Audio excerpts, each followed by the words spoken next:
ನಮಸ್ಕಾರ ವೀಕ್ಷಕರೇ.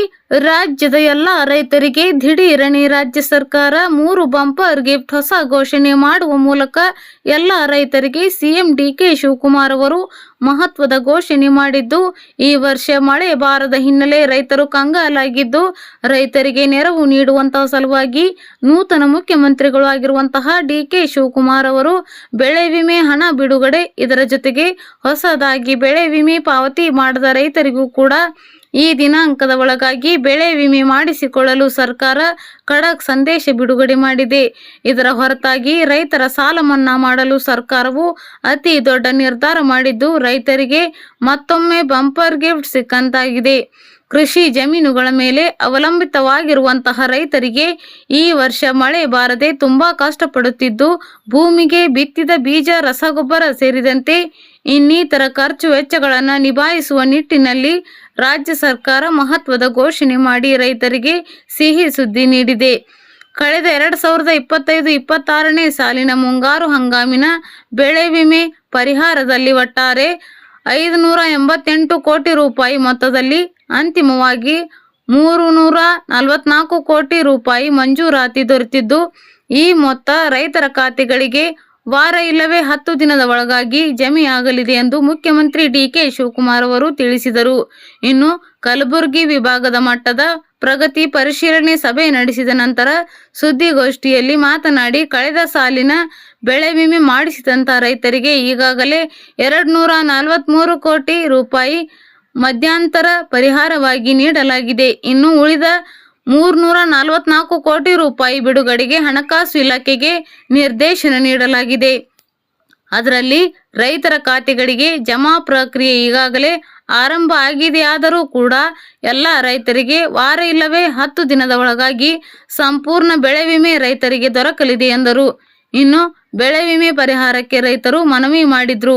ಇದನ್ನ ಅವಲೋಕಿಸಿ ತತ್ಕ್ಷಣ ಅಧಿಕಾರಿಗಳೊಂದಿಗೆ ಮಾತನಾಡಿ ಬಿಡುಗಡೆಗೆ ಕ್ರಮ ಕೈಗೊಳ್ಳಲಾಗಿದೆ. ಇದರ ತಕ್ಷಣ ಪರಿಹಾರ ಎನ್ನುವ ನಿಟ್ಟಿನಲ್ಲಿ ಇದು ಸಹಾಯ ಆಗುತ್ತೆ ಎಂದರು. ಇನ್ನು ಜವಳಿ ಪಾರ್ಕ್ ಕಾರ್ಯಕ್ರಮಕ್ಕೆ ಪೂರಕ ಕಲಬುರಗಿಗೆ ಫರ್ತಾಬಾದ್ ಬಳಿ ನಿರ್ಮಾಣ ಆಗುತ್ತಿರುವಂತಹ ಮೆಗಾ ಟೆಕ್ಸ್ಟೈಲ್ ಪಾರ್ಕ್ಗೆ ಮೂಲ ಸೌಕರ್ಯಗಳ ಅಭಿವೃದ್ಧಿಗಾಗಿ 320 ಕೋಟಿ ರೂಪಾಯಿ ಅನುದಾನ ಬಿಡುಗಡೆ ಮಾಡಲಾಗುತ್ತಿದೆ. ಇದರಿಂದಾಗಿ ಜವಳಿ ಪಾರ್ಕ್ ಕಾರ್ಯಾರಂಭಕ್ಕೆ ಪೂರಕವಾಗಿರುತ್ತದೆ. ಇನ್ನು ಪೋಡಿ ಈ ಖಾತೆ ಸೇರಿ ಯಾವುದೇ ಸಮಸ್ಯೆ ಇದ್ದರೂ ಕೂಡ ಸರಿಯಾಗಿ ಪರಿಹಾರ ನೀಡಬೇಕು. ನಾನೇ ಎಲ್ಲ ಜಿಲ್ಲೆಗಳಿಗೂ ಒಂದೇ ಖಾತೆ ಪತ್ರ ಹಂಚಿಕೆ ಮಾಡುತ್ತೇನೆ ಎಂದು ಮುಖ್ಯಮಂತ್ರಿ ಡಿಕೆ ಶಿವಕುಮಾರ್ ಅವರು ತಿಳಿಸಿದರು. ನೂತನ ಡಿಕೆ ಶಿವಕುಮಾರ್ ಅವರು ಜನರ ಸಮಸ್ಯೆ ಆಲಿಸಲು ಪ್ರಜಾಸೇವೆ ಇಲಾಖೆ ಆರಂಭಿಸಿದ್ದೇವೆ. ಉಸ್ತುವಾರಿ ಸಚಿವರು ತಮ್ಮ ಜಿಲ್ಲೆ ವ್ಯಾಪ್ತಿಯಲ್ಲಿ ಬರುವಂತಹ ವಿಧಾನಸಭಾ ಕ್ಷೇತ್ರ ವ್ಯಾಪ್ತಿಯಲ್ಲಿ 15 ದಿನಗಳಿಗೊಮ್ಮೆ ಜನರ ಕುಂದುಕೊರತೆ ಆಲಿಸಲು ಪ್ರಜಾಸೇವೆ ಅಭಿಯಾನ ಮಾಡಬೇಕು. ಇನ್ನು ಶಾಸಕರು ಪಂಚಾಯಿತಿ ಹಾಗೂ ಹೋಬಳಿ ಮಟ್ಟದಲ್ಲಿ ಈ ಅಭಿಯಾನ ಮಾಡಬೇಕು. ಕೃಷಿ ಇಲಾಖೆ ಹುದ್ದೆಗಳು ಖಾಲಿ ಇದ್ದು ರೈತರಿಗೆ ನೆರವು ಸಿಗುತ್ತಿಲ್ಲ. ಪ್ರಮುಖವಾಗಿ 72,000 ಖಾಲಿ ಹುದ್ದೆಗಳ ನೇಮಕಕ್ಕೆ ಸರ್ಕಾರ ಮುಂದಾಗಿದೆ. ಈ ಗೃಹ, ಕೃಷಿ, ಕಂದಾಯ, ಶಿಕ್ಷಣ, ಗ್ರಾಮೀಣ ಅಭಿವೃದ್ಧಿ ಇಲಾಖೆ ಸೇರಿದಂತೆ ಎಲ್ಲ ಇಲಾಖೆಗಳಲ್ಲಿ ಹುದ್ದೆಗಳ ಭರ್ತಿಗೆ 6 ತಿಂಗಳ ಗಡುವು ನೀಡಲಾಗಿದೆ ಎಂದರು. ಕರ್ನಾಟಕ ರಾಜ್ಯದ ಸಮಸ್ತ ತಾಯಂದಿರಿಗೆ, ಅಕ್ಕ ತಂಗಿಯರಿಗೆ, ಹಿರಿಯರಿಗೆ ಹಾಗೂ ಅನ್ನದಾತ ರೈತ ಬಾಂಧವ್ಯ ಹೊಂದಿರುವ ಎಲ್ಲ ಗ್ರಾಮೀಣ ಹಾಗೂ ನಗರ ಪ್ರದೇಶದ ಕುಟುಂಬಗಳಿಗೆ ಇವತ್ತು ಒಂದು ಅತ್ಯಂತ ಪ್ರಮುಖವಾದ, ಮಹತ್ವದ ಹಾಗೂ ಸಂತಸದ ಸುದ್ದಿಯನ್ನು ತೆಗೆದುಕೊಂಡು ಬಂದಿದ್ದೇನೆ. ಇಂದಿನ ಈ ವಿಶೇಷ ಮಾಹಿತಿಯಲ್ಲಿ ಸರ್ಕಾರದಿಂದ ಗೃಹಲಕ್ಷ್ಮಿ ಯೋಜನೆಯ ಫಲಾನುಭವಿಗಳಿಗೆ ಅತ್ಯಂತ ದೊಡ್ಡ ಮಟ್ಟದ ಅಧಿಕೃತ ಮಾಹಿತಿ ಹೊರಬಿದ್ದಿದೆ. ಕಳೆದ 2 ಮತ್ತು 3 ತಿಂಗಳಿಂದ ಯಾರಿಗೆಲ್ಲ ಗೃಹಲಕ್ಷ್ಮಿ ಯೋಜನೆ 2,000 ರೂಪಾಯಿ ಹಣ ಬಂದಿಲ್ಲವೋ ಅಂಥವರಿಗೆಲ್ಲ ಇವತ್ತು ಜುಲೈ 26ರ ರವಿವಾರ ದಿನದಿಂದ ಸರ್ಕಾರ 3 ಕಂತುಗಳ ಹಣವನ್ನು ಅಂದರೆ ಒಟ್ಟು 6,000 ರೂಪಾಯಿಗಳನ್ನು ಒಟ್ಟಿಗೆ ನಿಮ್ಮ ಬ್ಯಾಂಕ್ ಖಾತೆಗಳಿಗೆ ಜಮೆ ಮಾಡಲು ಚಾಲನೆ ನೀಡುತ್ತಿದೆ. ಹೌದು, ರಾಜ್ಯ ಸರ್ಕಾರದ ಹಣಕಾಸು ಇಲಾಖೆ ಹಾಗೂ ಮಹಿಳಾ ಮತ್ತು ಮಕ್ಕಳ ಕಲ್ಯಾಣ ಇಲಾಖೆಯ ವತಿಯಿಂದ ಈ ಬಗ್ಗೆ ಅತ್ಯಂತ ಸ್ಪಷ್ಟವಾದ ಹಾಗೂ ಅಧಿಕೃತವಾದ ಆದೇಶ ಹೊರಬಿದ್ದಿದ್ದು, ರಾಜ್ಯದ ಒಟ್ಟು 25 ಜಿಲ್ಲೆಗಳ ಅರ್ಹ ಮಹಿಳೆಯರ ಬ್ಯಾಂಕ್ ಖಾತೆಗೆ ಈ ಹಣ ಇವತ್ತಿನಿಂದ ಹಂತವಾಗಿ ನೇರವಾಗಿ ಜಮೆಯಾಗಲಿದೆ.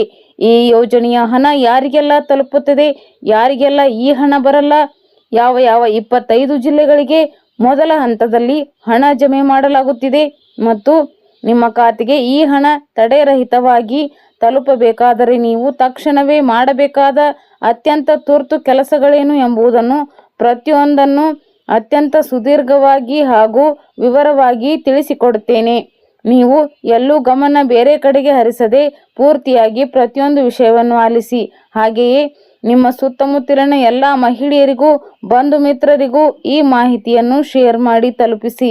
ಮೊದಲನೆಯದಾಗಿ, ರಾಜ್ಯ ಸರ್ಕಾರ ಈಗ ಏಕಾಏಕಿ ಗೃಹಲಕ್ಷ್ಮಿ ಯೋಜನೆಯ ನಿಯಮಗಳಲ್ಲಿ ಕೆಲವೊಂದು ಕಟ್ಟುನಿಟ್ಟಿನ ಹಾಗೂ ಕಠಿಣವಾದ ಬದಲಾವಣೆಗಳನ್ನು ಏಕೆ ತಂದಿದೆ ಎಂಬುದನ್ನು ನಾವು ಪ್ರತಿಯೊಬ್ಬರೂ ಮೂಲದಿಂದಲೇ ಅರ್ಥ ಮಾಡಿಕೊಳ್ಳಬೇಕಾಗಿದೆ. ಸರ್ಕಾರ ಇತ್ತೀಚೆಗೆ ನಡೆಸಿದ ಆಂತರಿಕ ತನಿಖೆ, ದತ್ತಾಂಶ ಪರಿಶೀಲನೆ ಹಾಗೂ ಸಚಿವಾಲಯದ ಸಭೆಯಲ್ಲಿ ಗೃಹಲಕ್ಷ್ಮಿ ಯೋಜನೆ ಅನುಷ್ಠಾನದಲ್ಲಿ ಸಾಕಷ್ಟು ಅಕ್ರಮಗಳು ಹಾಗೂ ಲೋಪದೋಷಗಳು ಕಂಡು ಬಂದಿದ್ದವು. ನಮ್ಮ ರಾಜ್ಯದಲ್ಲಿ ಸುಮಾರು 6 ರಿಂದ 7 ಲಕ್ಷಕ್ಕೂ ಅಧಿಕ ಮಹಿಳೆಯರು ಸೂಕ್ತವಾದ ದಾಖಲೆಗಳಿಲ್ಲದೆ ಮತದಾರರ ಗುರುತಿನ ಚೀಟಿ ಅಂದರೆ ವೋಟರ್ ಐಡಿ ಇಲ್ಲದೆ ಹಣ ಪಡೆಯುತ್ತಿದ್ದರು. ಹಾಗೆಯೇ ಇನ್ನು ಕೆಲವರು ಕರ್ನಾಟಕ ರಾಜ್ಯದಲ್ಲಿ ನಿವಾಸಿಗಳಾಗಿದ್ದರೂ ಸಹ ಬೇರೆ ನೆರೆ ರಾಜ್ಯಗಳ ಬ್ಯಾಂಕ್ ಖಾತೆಗಳನ್ನು ನೀಡಿ ಗೃಹಲಕ್ಷ್ಮಿ ಯೋಜನೆಯ ಹಣವನ್ನು ಪಡೆಯುತ್ತಿದ್ದರು.